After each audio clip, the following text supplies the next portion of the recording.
Bienvenidos a la clase 25 de cálculo en varias variables. Hoy vamos a ver las integrales de superficie de una función escalar y de una función vectorial. De nuevo es una clase bastante densa. Esto, digamos, en un curso regular se resuelve muy fácil porque uno, digamos, empieza algunos tópicos en la clase anterior y acaba algunos tópicos en la clase que sigue, pero esta queda como si fuera una clase muy larga. En realidad no lo es. Vamos a definir entonces la integral de superficie de una función escalar. Entonces, sea S el conjunto de puntos con la x dada por una x de v, y por una y de v y z por una z de v, donde v pertenece a una región D en el espacio paramétrico.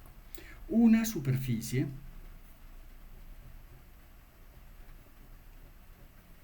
suave.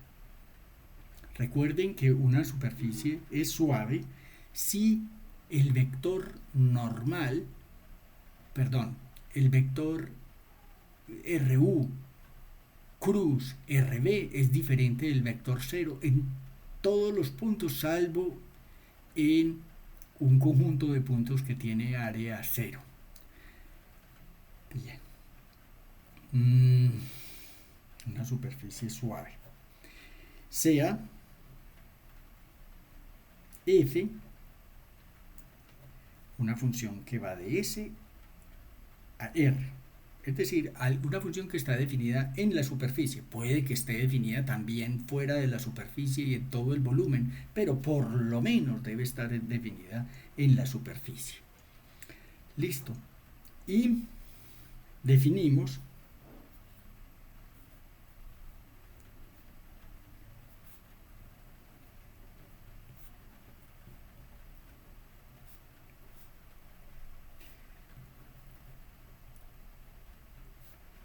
la integral de superficie. Recuerden que nosotros teníamos una cosa análoga con integral de línea, ahora es integral de superficie, sobre S de la función escalar f. ¿Cómo? Definimos esa integral como la siguiente expresión. Integral sobre la superficie de f de xyz de S. Recuerden que este diferencial de S era como el diferencial de superficie, como el que llamábamos como una tejita diferencial, y cuando nos pasamos a la parametrización concreta que tiene la superficie, va a quedar f x se sustituye como x de v, y como y de v y z de v. Y aquí va a quedar la norma de RU cruz RB por dv, donde este dv de AV es simplemente du dv o dv du. Listo. Ok. De nuevo, aunque es como un diferencial de área, se está viendo como diferencial de área en ese espacio de parámetros. Listo.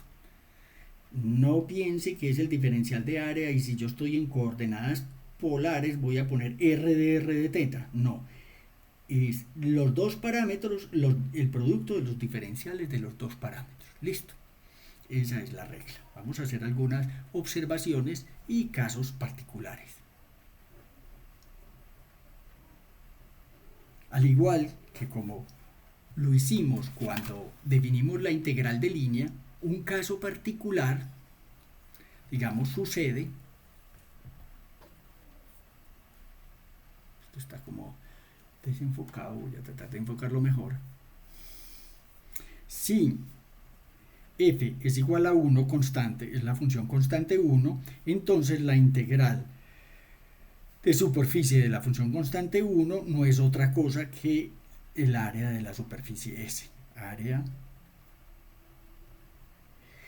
Esto, ¿por qué, digamos, lo decimos? Es como para ver que esto está en correspondencia con la integral que ya habíamos definido para la superficie. Igual nosotros cuando hicimos la integral de línea, cuando la función era la constante 1, la integral de línea se volvía la longitud de arco de la correspondiente curva.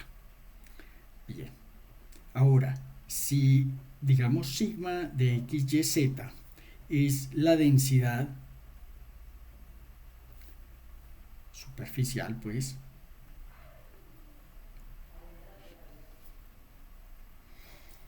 de un cuerpo, bueno, de una superficie, es digamos, la masa por unidad de superficie.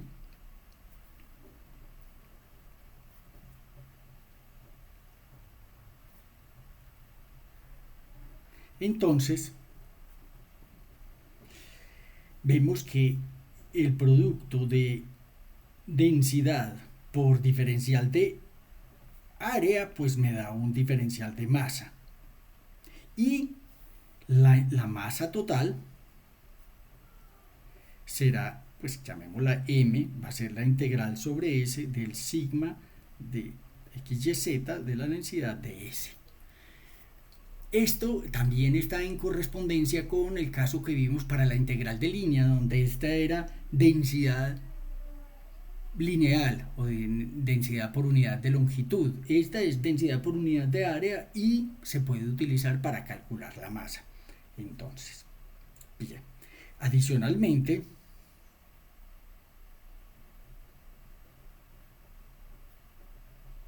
veamos cuál el centro de masa de S va a ser el siguiente. El centro de masa va a ser la coordenada X del centro de masa, pongámoslo X barra, Y barra, Z barra, como para hacer énfasis de una vez cómo lo vamos a denotar. X se calcula como 1 sobre M integral sobre S de X sigma de XYZ de S. Esto pues no es otra cosa que de M. Miren que esto es un promedio ponderado. 1 sobre la masa pon la ponderación de X por el diferencial de M. Igual para las otras dos coordenadas. Y barra pues sería 1 sobre M integral sobre S de Y sigma de XYZ de S. Y pues para la coordenada Z tenemos 1 sobre S integral sobre S de Z por sigma de XYZ de S. Listo. Obviamente que para usar la parametrización pues habrá que expresar este diferencial de superficie tal y como lo hicimos acá arriba genéricamente con esta integral. De manera que esta integral de superficie de una función escalar pues queda bastante apropiada para encontrar, digamos, masas y centros de masas de superficies. Muy bien. Ahora, ¿qué tal si S no es una superficie suave, pero es la unión de superficies suaves bien empatadas? Pues, por ejemplo, piense que usted tiene un cubo. Cada cara del cubo pues es una superficie suave bien empatada y entonces usted quiere que sea como la unión de S1, S2, S3, aquí hay una atrás S4, aquí hay otra atrás que la llamemos S5 y otra abajo que la llamamos S6. Esa pues sería también una superficie, solo que no es tan simple. Entonces, si S es la unión de superficies suaves, S1, S2 hasta Sn, bien empatadas,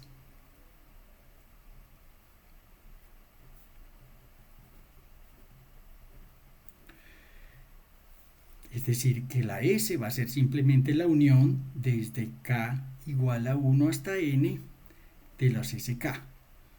Obviamente que para darle, digamos, asociarle el concepto que nosotros normalmente le damos a una superficie, se deben empatar de modo que no haya traslapos y todas estas cosas. Obviamente que eso es lo que nosotros entendemos por bien empatadas. Entonces esto se puede escribir también como S1, unión, S2, etcétera, hasta Sn. Bien. Entonces, ¿cuál será la integral de superficie de una función f de x, y, z? Pues va a ser simplemente la sumatoria de estas integrales. Voy a escribirlo simplemente en extenso. Integral sobre S1 de f de x, y, z de S1 más puntos suspensivos integral sobre Sn de f de x, y, z de Sn. ¿Por qué le estoy poniendo un subíndice al ds?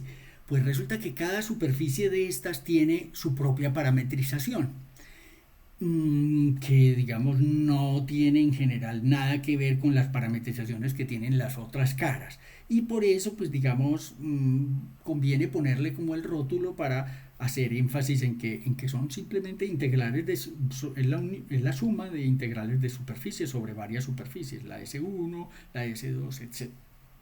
Muy bien. Veamos un ejemplo. Evalúe la integral de superficie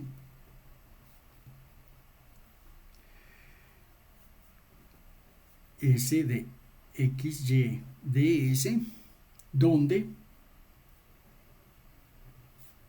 es la frontera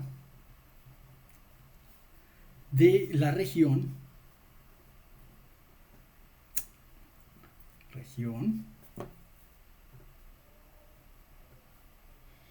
encerrada por el cilindro x2 más z2 igual a 1. Mire que es como una especie de círculo porque ahí no está la coordenada y, entonces eso va a acabar siendo como un cilindro acostado a lo largo del eje y. Vamos a mirarlo. Y los planos y igual a 0, que sería el plano xz, y x más y igual a 2. De nuevo, esto también es un cilindro porque no depende de la coordenada z, es un plano vertical. Entonces vamos a mirar. Solución. Graficar es sumamente importante como para tener claridad en el procedimiento y mirar ciertas, digamos, particularidades de nuestros problemas, de manera que intentamos siempre hacer una rendición lo más cercana posible al problema. Yo voy a poner este eje Y un poco más largo, ya que anticipamos pues que esa es la dirección del cilindro. Entonces tenemos en el plano XZ un círculo de radio 1. Voy a pintarlo. De nuevo nosotros tenemos que ser como cautos en no pintar muchas cosas y tratar de imaginarnos qué parte se ve y qué parte va a quedar oculta. En este caso, como eso, la ecuación que gobierna esto es x2 más z2 igual a 1, no depende de y, va a ser un tubo a lo largo del eje Y. Listo, es lo que se llama pues un cilindro. Y es un cilindro que está en posición horizontal, digamos. Muy bien. Ahora, y que está, vamos, es la región encerrada por este cilindro, el plano y igual a 0, que es el plano YZ, de manera que este circulito que yo pinté, ese definitivamente sí lo tenía que pintar, y además tengo el plano X más Y igual a 2. Este pasa por 1 por aquí, 1 por aquí y, perdón, menos 1 por aquí y 1. Por aquí va a pasar por menos 1, pero no llenamos esto de números. Listo. Entonces, bien, voy a pintar la recta X más Y igual a 2. Cuando Y es igual a 0, X es igual a 2. Entonces tiene que pasar aquí por 2. Y cuando X es igual a 0, Y igual a 2.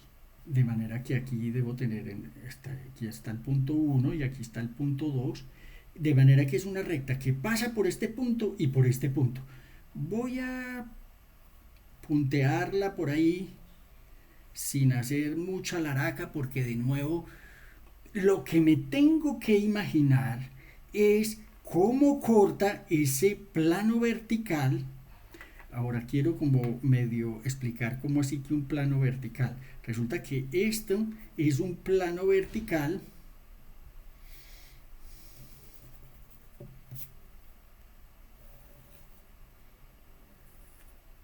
que ahí pues lo estoy tratando como de esbozar. Listo. Esto es un plano vertical en la dirección, pues, digamos, del eje Z. Ok. Bien, ahora, si yo corto con ese plano vertical, este cilindro me va a dar como un corte en sesgo. Piense cuando usted está cortando pues una salchicha o algo así, pero no la está cortando de corte perpendicular, sino de corte diagonal. Ese corte pues le va a dar como un perfil, digamos, alargado, que es algo parecido pues como a una elipse. De manera que eso puede dar una figura que voy a tratar como de pintar lo mejor que pueda. Pero esto sí se va a ver, lo tengo que hacer como línea continua.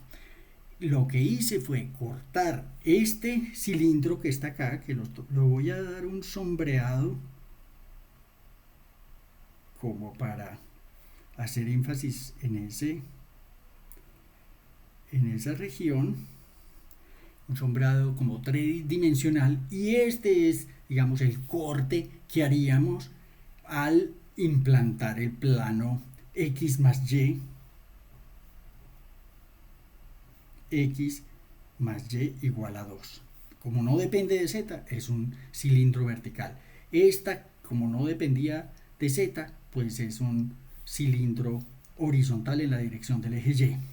Y además el plano YZ, de manera que queda tapado por este círculo por atrás, por esa superficie, digamos, circular por los lados y por algo que parece como una elipse por acá. No le voy a poner más rayas porque las cosas se van poniendo más complicadas. Lo que sí es cierto es que yo debería hacer como una numeración de las superficies. Esta superficie que está asociada al cilindro circular horizontal la voy a llamar, digamos, S1. Esta cara circular que está acá la voy a llamar S2. Y hay otra cara acá que la vamos a llamar S3.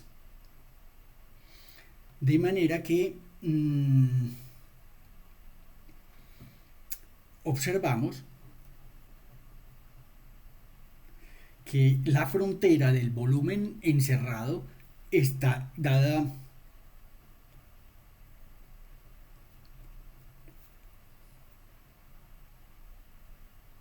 no es suave, pero es unión de suaves bien empatadas. ¿Cuáles? S1 unión S2 unión S3.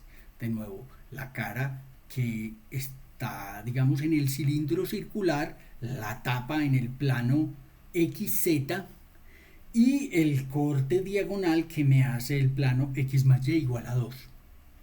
Esas son las tres caras. Ahora, queremos parametrizar cada una de ellas para poder trabajar, entonces vamos una por una. Digamos la primera, S1, digamos, se parametriza como parametrizaríamos el cilindro. Entonces lo parametrizamos, o esta superficie la parametrizamos.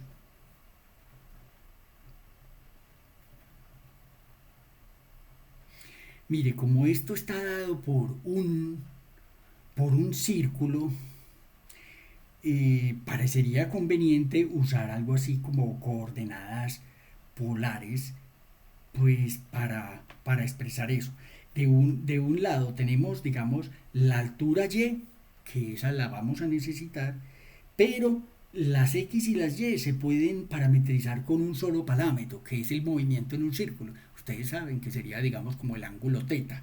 Un ángulo θ que está pues asociado al plano xz. Llamémoslo ese ángulo u. Entonces podríamos parametrizarlo como x coseno de u, z igual a seno de u, y la otra coordenada, que va a ser la coordenada y, la voy a llamar b. Es simplemente cambiarle de nombre a b, pues, pero como para mantener cercanía a lo que hemos dicho de las parametrizaciones, pues lo llamamos b. Entonces la y es la b, y x y z están en función del ángulo que uno mide desde el eje x hasta el eje y, hasta el eje z. Listo. Este u se parece como al ángulo θ que uno usaría en el plano xy. Listo. Ahora, ¿cómo varía ese u? U varía desde 0 a 2pi. ¿Y cómo varía la z? Perdón, la y. La y varía desde 0 hasta que se topa con este plano. ¿Y qué pasa en ese plano? La b varía desde 0 hasta que se topa con ese plano. El plano está dado por x más y igual a 2, o sea, y igual a 2 menos x. Pero ¿cuánto valía x? X valía coseno de u, entonces es 2 menos coseno de u. Mire, esto nos está indicando cómo varían los parámetros. Aquí los parámetros es la u, que es como quien dice el ángulo θ, que va desde 0 a 2pi. Listo. Y el v, que es cómo varía la y va desde 0, que es en el plano xz, hasta que me topo con esta. ¿Y cuál es la característica? Que vale 2 menos x. Pero x varía coseno de u, entonces ahí quedamos. ¿Y cuál será el espacio de parámetros entonces que tenemos? De u1, llamémoslo de 1, va a ser los v, donde la u varía desde 0 a 2pi, y la b varía entre 0 y 2 menos coseno de u. Yo sé que esto parece como pues innecesariamente detallado, pero pues yo creo que vale la pena tomarse el tiempo para hacer las cosas en detalle y no ir, digamos, haciendo muchísimos pasos en la mente que nos pueden exponer a errores. Por eso pues lo hacemos como con toda la calma. S2, ¿qué es S2? El S2 era voy a mostrarlo aquí de nuevo. S2 era este círculo que estaba en el plano XZ. Entonces ese S2 lo vamos a parametrizar, es un disco, y que es pues cuando y igual a 0 y está limitado por el disco. Se puede parametrizar ese disco en coordenadas polares o se puede parametrizar con x y z. Se puede.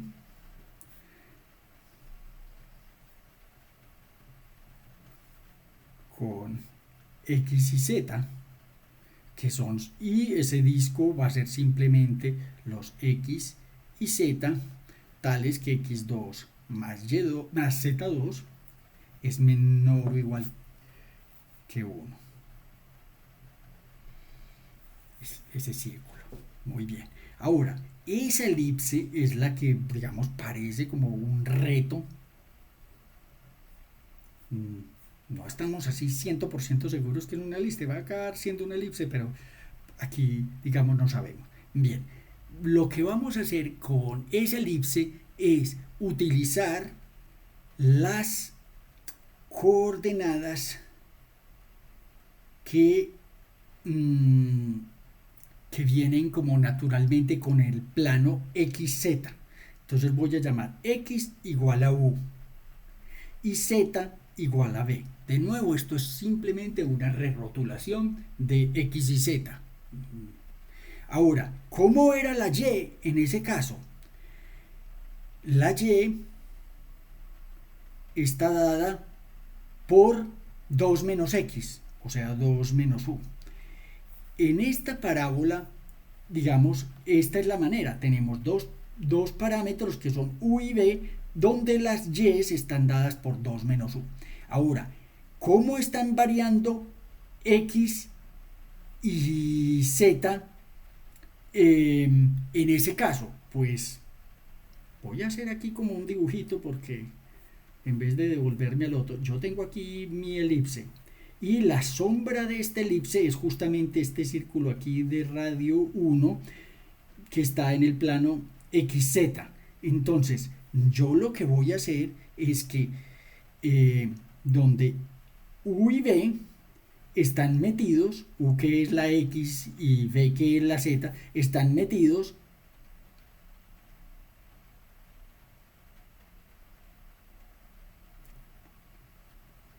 o cumplen que U cuadrado más B cuadrado es menor o igual que 1.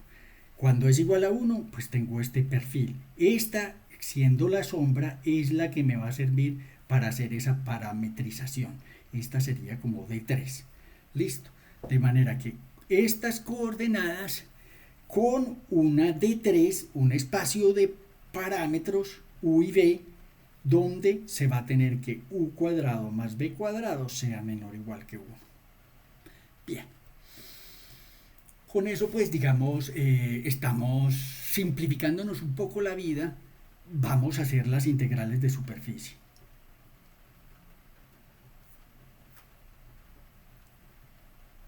Recordemos que lo que queríamos calcular inicialmente es la integral sobre S de X, Y de S, pero va a quedar sumatoria desde I igual a 1 hasta 3 de la sumatoria sobre los SI de XY de SI. Listo. Entonces vamos a hacer, digamos, para cada una de las superficies vamos a calcular esta integral que está acá. Ok. Ahora, para S1, pues teníamos que R, que estaba dado por U y B, estaba dado de la siguiente manera. Nosotros teníamos que la X era coseno de U. La Z era seno de U.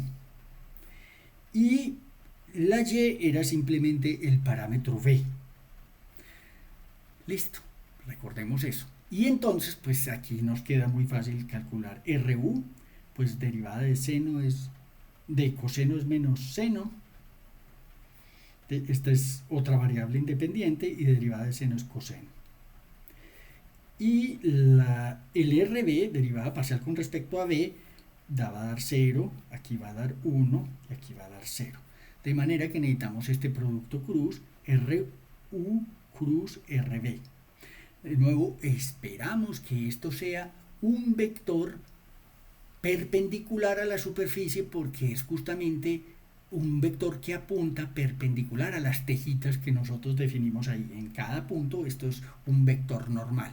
Aprovecho para hacer este comentario porque cuando hablamos de que Rxy se podía escribir como gradiente 3 dimensional de z menos f de xy, Recuerden que el gradiente de una función va a ser un vector perpendicular a la correspondiente superficie de nivel, curva de nivel, volumen de nivel, pero en este caso pues se trata de superficie de nivel. Bien, entonces calculamos esto y JK, aquí tenemos menos seno 0 coseno de U y aquí tenemos 0, 1, 0. Bueno, calcular esto pues es muy fácil, da y por este menos este por este da menos coseno de U, el segundo da 0 y la tercera K da este por este que es menos seno de U. Bien, de manera que la norma de RU por RB pues queda simplemente cuadrado de este más cuadrado de este más cuadrado de este, queda raíz de coseno cuadrado más seno cuadrado, que obviamente es simplemente 1. Y esta integral de superficie sobre ese 1 va a ser xy de ese 1. Pues aquí ya cambiamos a la parametrización, integramos por la región de por D1 y la X se convierte en coseno de U. La Y se convertía en B. Y el DS se convierte en esta norma, que acabamos de calcularla, que vale 1, y de U de B o de B de U.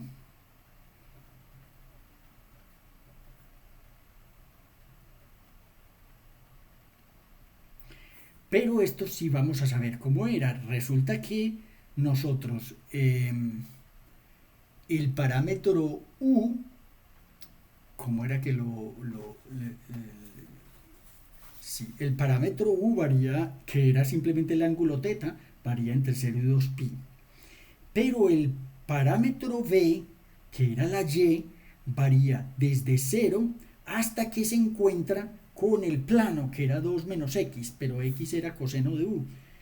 Entonces, hasta que queda con 2 coseno de U. Perdón, 2 menos x, 2 menos coseno de U. Ok, y aquí queda coseno de U, V, y entonces la primera integral va a ser sobre B, perdón, la primera integral, porque B varía entre 0 y 2 menos coseno de U, entonces es de B, y la segunda integral es de U. Muy bien. Esta integral, pues es muy inmediata, integral de B de B, da B2 sobre 2, se reemplaza, etcétera. No voy a hacer todo el detalle porque nos hemos comido buena parte de estos videos haciendo muchas cosas que, digamos, ustedes las pueden hacer por separado. Ahora, para S2 nosotros teníamos la parametrización dada por X y Z mismo, ¿cierto? Entonces, y era un disco con Y igual a 0.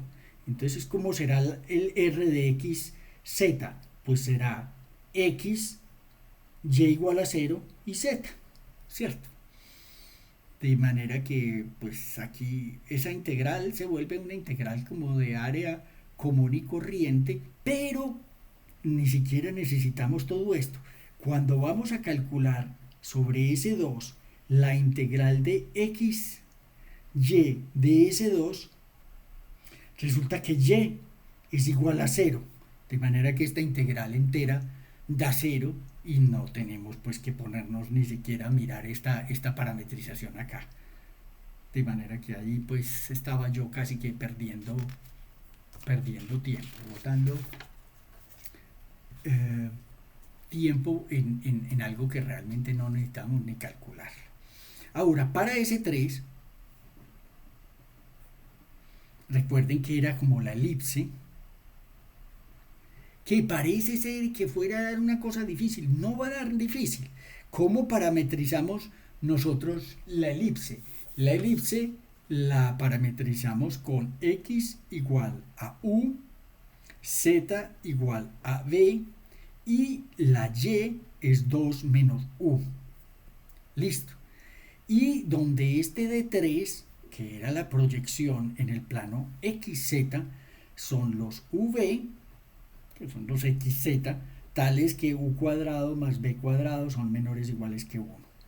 Esa pues era la parametrización. Ahora, yo puedo escribir r de v, ya pues lo escribo simplemente como u, 2 menos u, y b, el ru, digamos, me va a dar simplemente 1 menos 1, 0. El rb nos va a dar 0, 0, 1. Y el producto ru cruz rb, pues es un producto cruz i, j, k. Aquí tenemos el 1 menos 1, 0. Aquí tenemos 0, 0, 1. Observen que para la i voy a dar menos 1. Para la componente j da 0 y para la componente k también da 0. Es decir, es un vector que está señalando solamente en la dirección u. A ver, es que yo hice como algo inapropiado.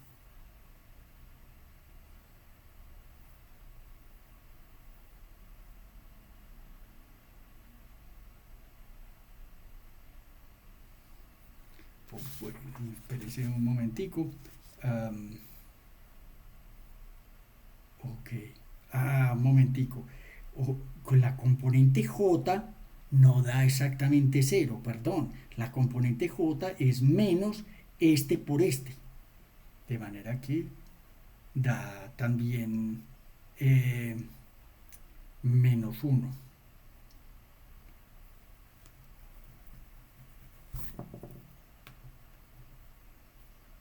De nuevo, y por este menos este por este da menos 1.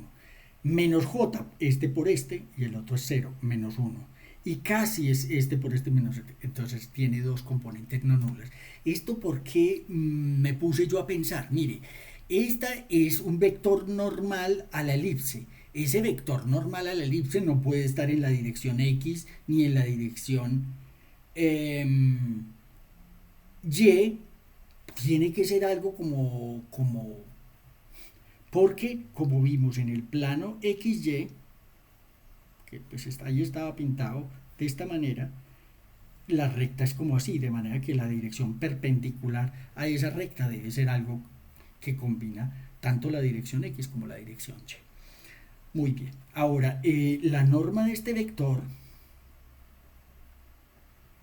es simplemente raíz de 1 cuadrado más 1 cuadrado más 0, que es raíz de 2, y la integral sobre ese 3 de xy de ese 3 pues va a quedar ya con la parametrización de 3 de la x que está parametrizada por u, la y por 2 menos u, y de s que es raíz de 2 de u de b o de b de u.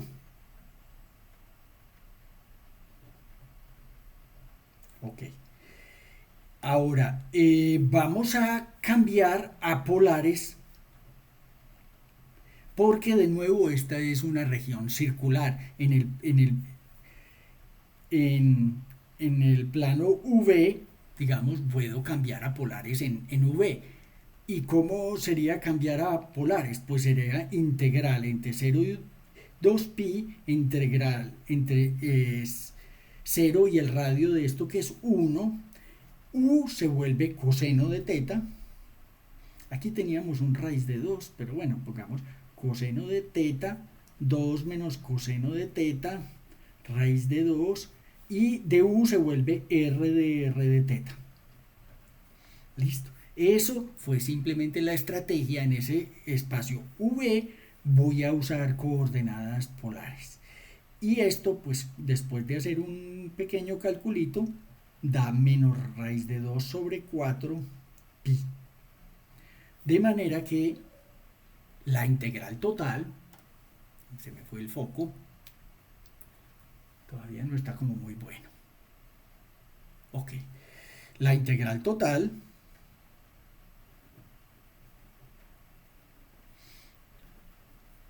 de s, x, y, ds va a ser simplemente el primer resultado que nos dio menos 2pi, más el segundo resultado que da menos raíz de 2 sobre 4pi.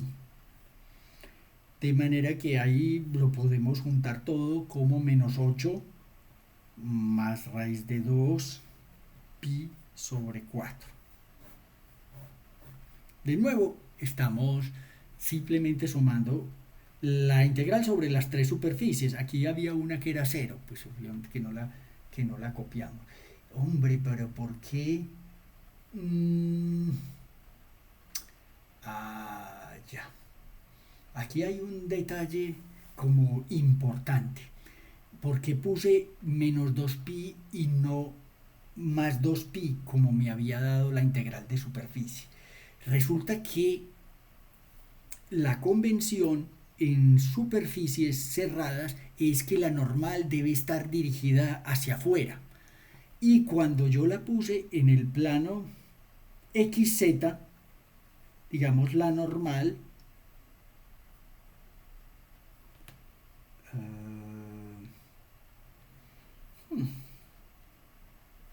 yo creo que la normal quedaba bien ahí, porque este es X y este es Z, y la regla de la mano derecha,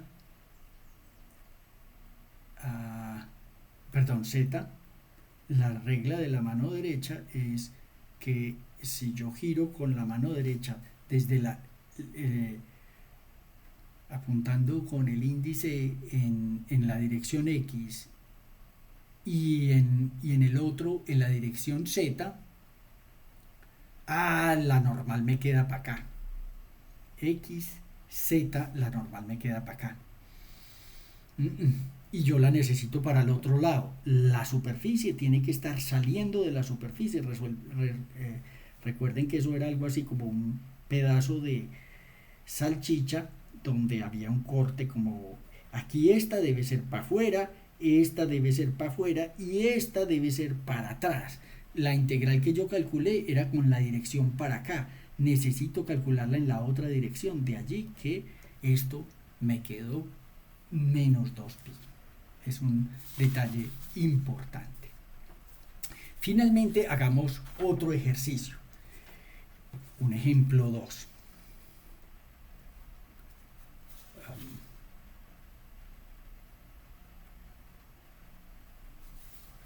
Listo.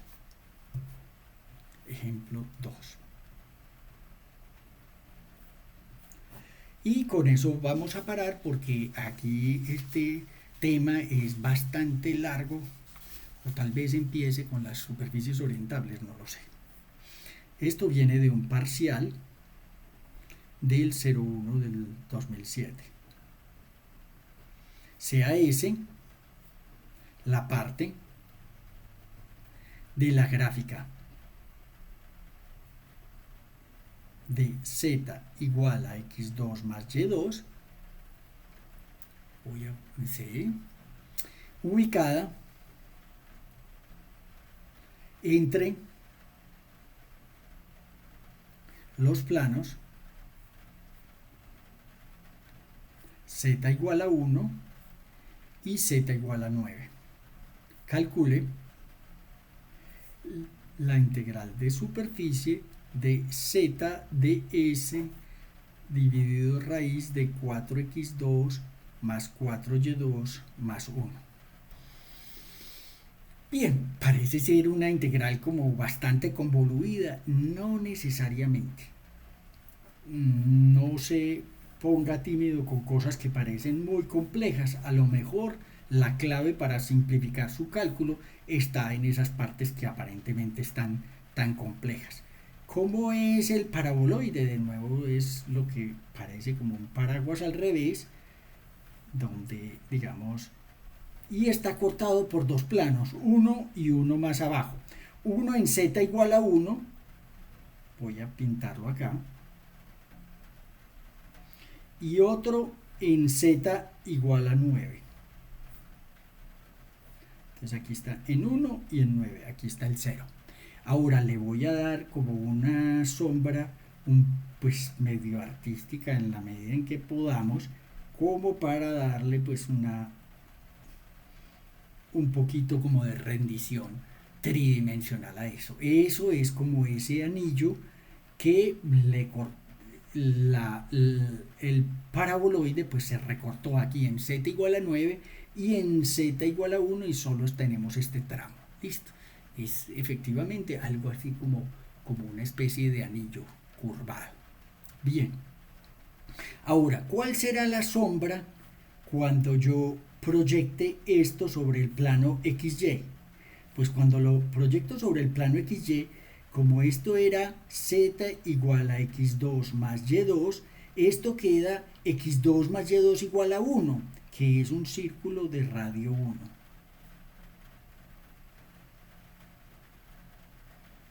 Y el círculo más grande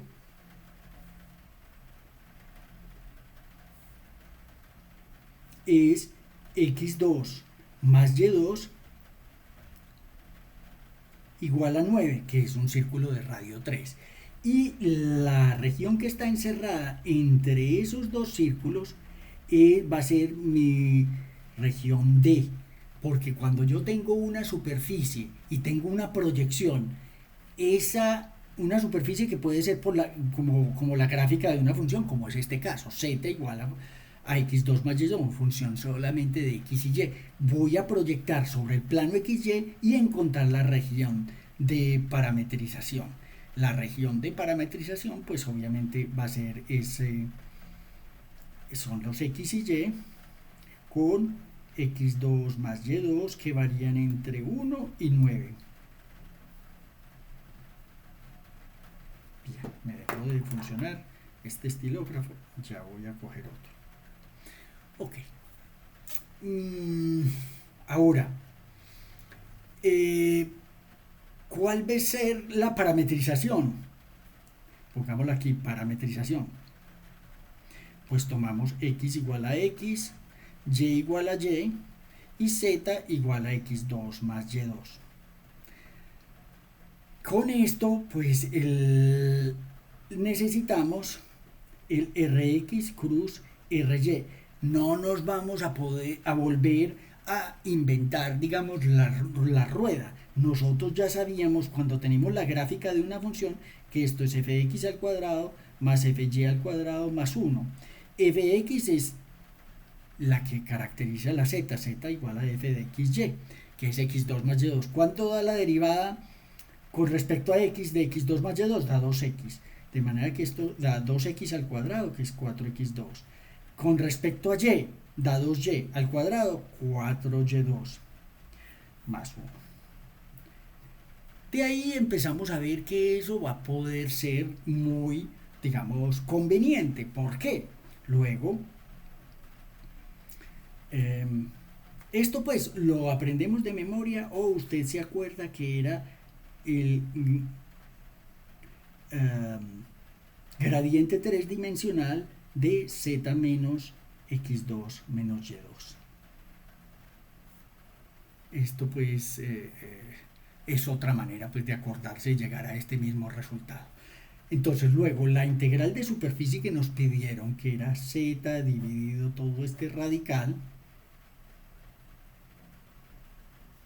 y tengo que multiplicar por esto, que es 4x2 más 4y2 más 1, y por dx de y, pero este es el diferencial de área pues en el plano xy.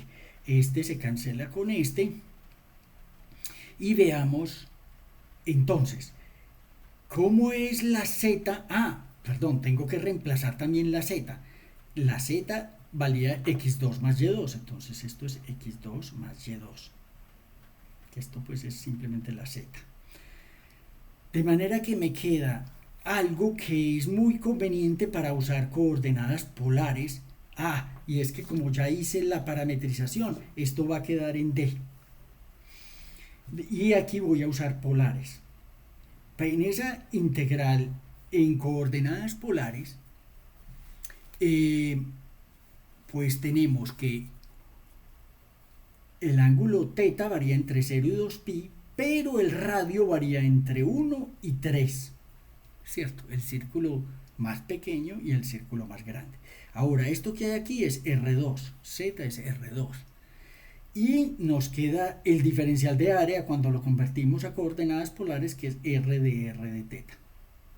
De manera que la integral con respecto a θ, pues me va a dar los 2π, y esta R3 integra como R4 sobre 4, donde esto va a variar entre 3 y 1.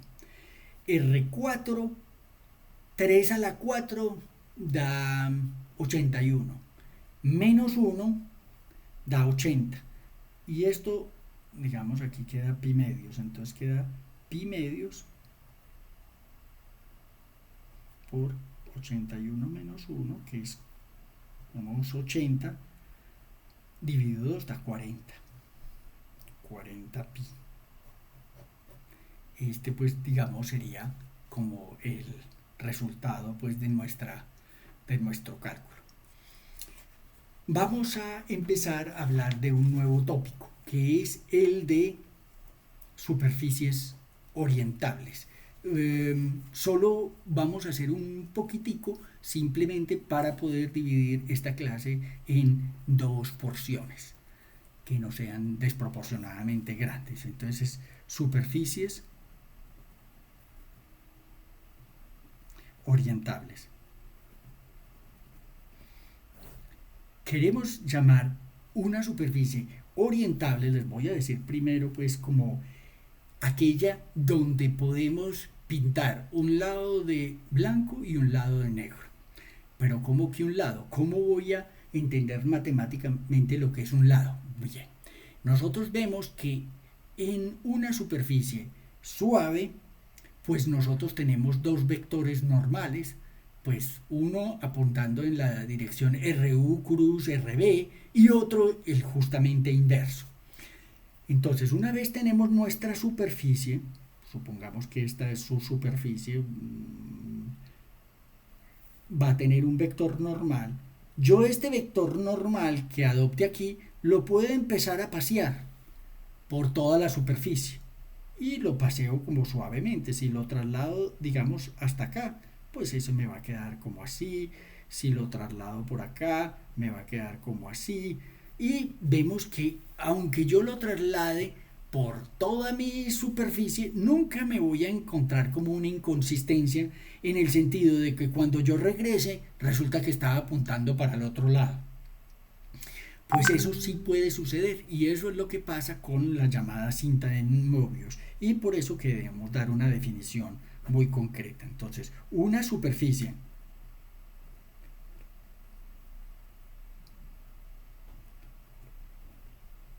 se denomina orientable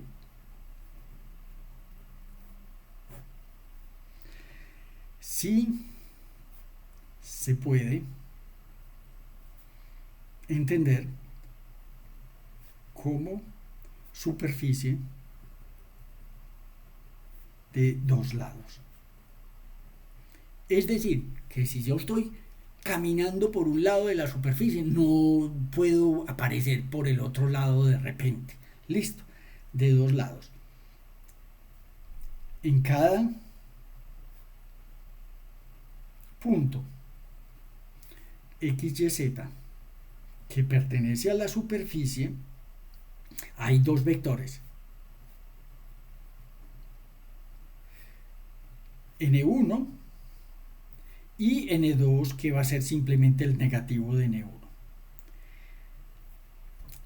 N1. Dos vectores normales, ambos normales a S y unitarios. De manera que este N1 estamos pidiendo que sea de magnitud 1 y de nuevo habrá uno que apunte para afuera como de esta burbuja y otro que apunte para adentro. Lo que sí sabemos es que si arrastramos este vectorcito siempre va a estar apuntando para afuera. Muy bien.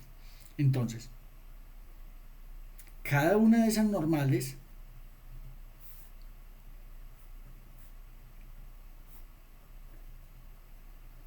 está asociada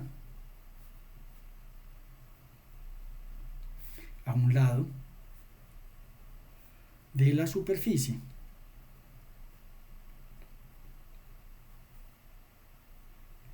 Entonces,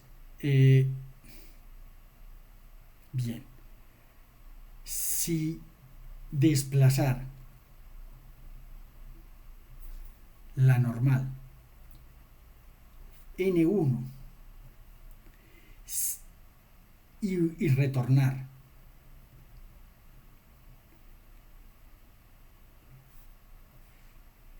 al punto pues XY, Z coincide con N1, es decir, que aunque yo desplace, como quien dice, esta flechita para arriba, la mueva para acá y después regrese, después de dar muchas vueltas y marearme, llego acá, sigue apuntando en la misma dirección, coincide con N1. Entonces, si desplazamos la normal en N1 y retornamos a XYZ, coincide con N1. Eso es básicamente lo que caracteriza una superficie orientable. Entonces quiero hacer un poquito como una caricatura, por ejemplo, de una superficie orientable. Ya lo hicimos como con una burbujita, pero hagamos un poquito algo, digamos, no necesariamente como tan trivial. Aquí tenemos como una especie de cinta y esta cinta, digamos, le damos como varias vueltas. Pero lo que sí sabemos es que esta cintica, bueno, primero vamos a pintar normalmente con blanco la que está dirigida en el vector 1. Este es el lado blanco. Y este en el opuesto, que sería el que está aquí para abajo, es el lado negro.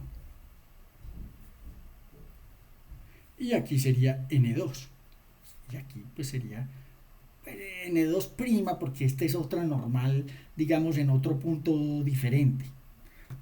Pero lo que yo quiero es arrastrar este palito, moverlo en esta superficie, devolverme allá y sigue apuntando para arriba. Es decir, si yo llego aquí, pues voy a tener otro, el N1 arrastrado hasta aquí y va a quedar acá. Y después vuelvo y lo devuelvo, pero yo nunca me paso como quien dice de lado. Esta superficie es orientable. Pero otra cosa es, por ejemplo, lo que pasa con la cinta de Möbius y que voy a tratar de pintar en este momento.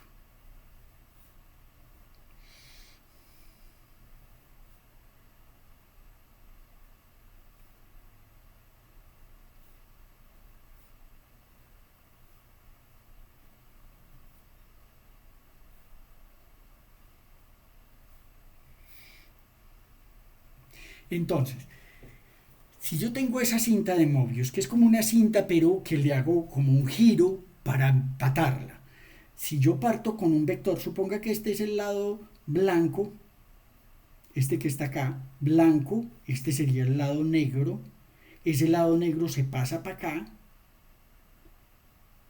perdón, este blanco y este sería el lado negro, este acá sería el lado blanco y al voltearse este sería el lado negro, pero partí de blanco y llegué a negro. De nuevo, blanco, este es el lado negro, este es el lado blanco y este debía ser el lado negro, pero ese era el lado blanco. O en otras palabras, cuando yo parto con este vectorcito y lo empiezo a empujar, pues aquí va a quedar apuntando así y después aquí cuando le doy vuelta queda apuntando para afuera, y cuando le doy vuelta llego justo que está apuntando para el otro lado. Esta no es orientable. Es más, si usted se pone a pintar de blanco, este lado sigue pintando de blanco, sigue pintando de blanco, sigue pintando de blanco, resulta que va a pintar de blanco los dos lados cuando usted continúa con esa tarea. De manera que no hay dos caras, simplemente tiene, en cierto sentido, una sola cara. No le podemos dar dos orientaciones, no es una superficie orientable. Listo. Entonces, para estas superficies orientables tenemos una serie de convenciones y es importante atender a estas definiciones. Entonces, en una superficie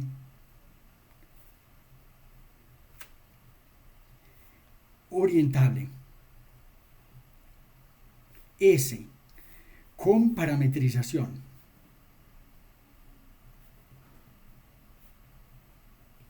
digamos R de V, usualmente adoptamos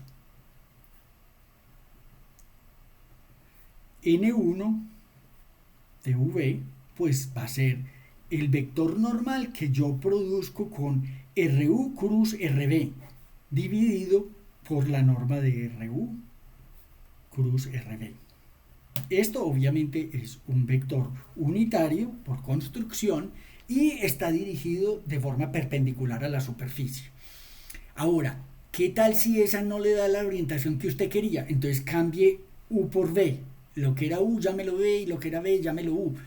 Vimos que, por ejemplo, para la esfera la parametrización era phi teta y no teta phi, porque justamente esa va a dar una orientación que es la más usual para superficies cerradas. Y N2 va a ser simplemente el menos N1.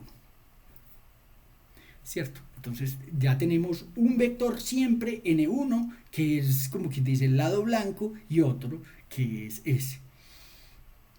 Entonces, en particular, si S es una superficie cerrada quiere decir algo, digamos, que encierra un volumen finito. Listo. Y no solo que encierra un volumen finito, sino que está en una región también acotada.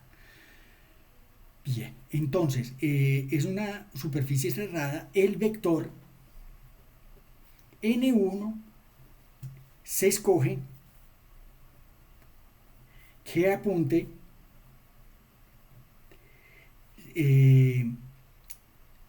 saliendo de la región encerrada. Por ejemplo, cuando yo tengo una esfera, yo quiero que el vector me apunte hacia afuera. Y esa fue la razón por la que escogimos ese orden de los parámetros. Phi y teta, no teta y phi. Listo. Que apunte saliendo de la que se denomina orientación positiva. Estas convenciones son muy importantes porque hay teoremas y hay resultados que van a estar basados en adoptar la orientación positiva. Listo. Obviamente que si usted adopta la contraparte negativa, pues va a haber un correspondiente cambio de signo o no, puede dar. Bien. Ahora, esto es para las superficies cerradas y para las parametrizadas genéricamente. ¿Qué tal si yo tengo una superficie que es la gráfica de una función? Entonces, para una superficie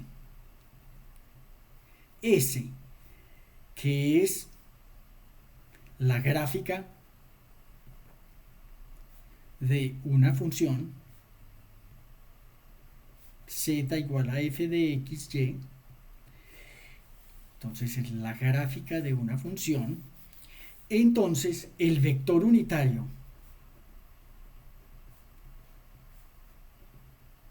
que tiene componente z positiva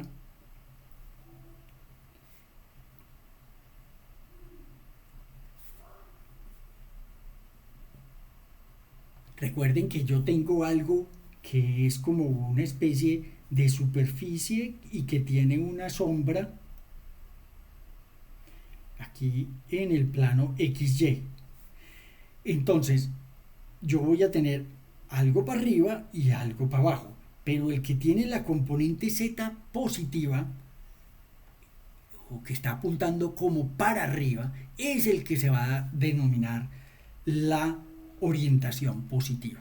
Entonces, el vector unitario que tiene componente Z positiva aporta la orientación positiva. De manera que para superficies que son la gráfica de una función, el vector normal tiene que estar apuntando hacia arriba, donde arriba significa en la dirección positiva del eje Z. O quien dice la tercera componente tiene que ser positiva. Ahora, ¿esto cómo lo logramos? Pues muy fácil, porque nosotros sabemos que si ponemos el orden XY y ponemos RX cruz RY, dividido la norma de RX cruz RY, esto no es otra cosa, esto no es otra cosa con nuestros cálculos que la tripleta menos fx menos fy 1 dividido la norma. Pues la norma será fx al cuadrado más fy al cuadrado más 1. Mire que la componente z es positiva, de manera que el orden x y y es el orden adecuado para que nos resulte como con la dirección positiva. Este vector aquí tiene componente k positiva y es básicamente el que nos está alarmando, solo que este vector no está normalizado, por eso lo estamos dividiendo por este. Pero la tercera componente, que es 1 sobre ese radical, definitivamente es positiva. ¿Listo? De manera que para superficies que son la gráfica de una función, ya tenemos cuál es la orientación positiva. Yo creo que con eso acabamos por ahora la primera parte de esta clase 25. Hasta pronto.